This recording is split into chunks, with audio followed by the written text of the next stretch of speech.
தனது மணி பிரஸை இழந்தவர் போலீசில் புகார் அளித்திருக்கிறார். ஆனால் 11 மாத அலைச்சலுக்கு பின்னரும் உரிய நடவடிக்கை எடுக்கவில்லை என்று நீதிமன்றத்தை நாடி உத்தரவு பெற்றிருக்கிறார். என்ன நடந்தது?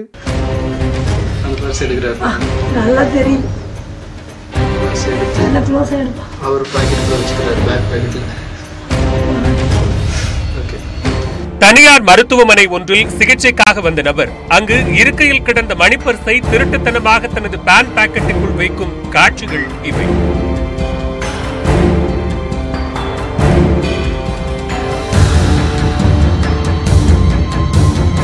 மணிப்பர்ஸை திருடியவரை விட அதை தொலைத்த செந்தில்குமார் தான் படாத பாடுபட்டுள்ளார்.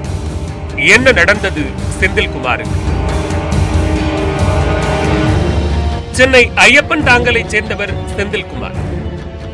இவர் 2018ஆம் ஆண்டு ஜனவரி மாதம் அமைந்தகரையில் உள்ள தனியார் மருத்துவமனைக்கு சென்றுள்ளார்.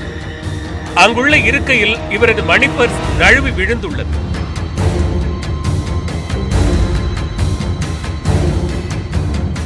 சிறிது நேரத்தில் 3 பேர் அந்த இடத்தில் அமர்ந்துள்ளனர். அவர்களில் ஒருவர் மணிப்பர்ஸ் கிடப்பதை கவனித்து விட்டார். மிகச் சரியாக அந்த மணிப்பர்ஸ் மீதே அமர்ந்து அதனை தனது பேன் பாக்கெட்டில் திருட்டுத்தனமாக எடுத்து வைத்துக் கொண்டார்.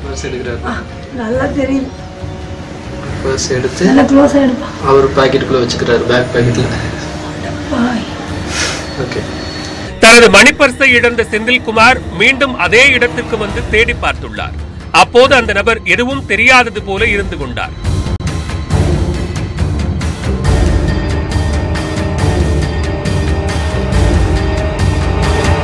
இதையடுத்து செந்தில்குமார் சிசிடிவி காட்சிகளை பதிவு செய்து அமைந்தகரை காவல் நிலையத்தில் புகார் அளித்துள்ளார். ஆனால் மணிப்பர்ஸுக்கெல்லாம் எஃப்ஐஆர் போட முடியுமா என்ற ரேஞ்சுக்கு செந்தில்குமாரை பல மாதங்கள் அலைய விட்டுள்ளார் இன்ஸ்பெக்டர்.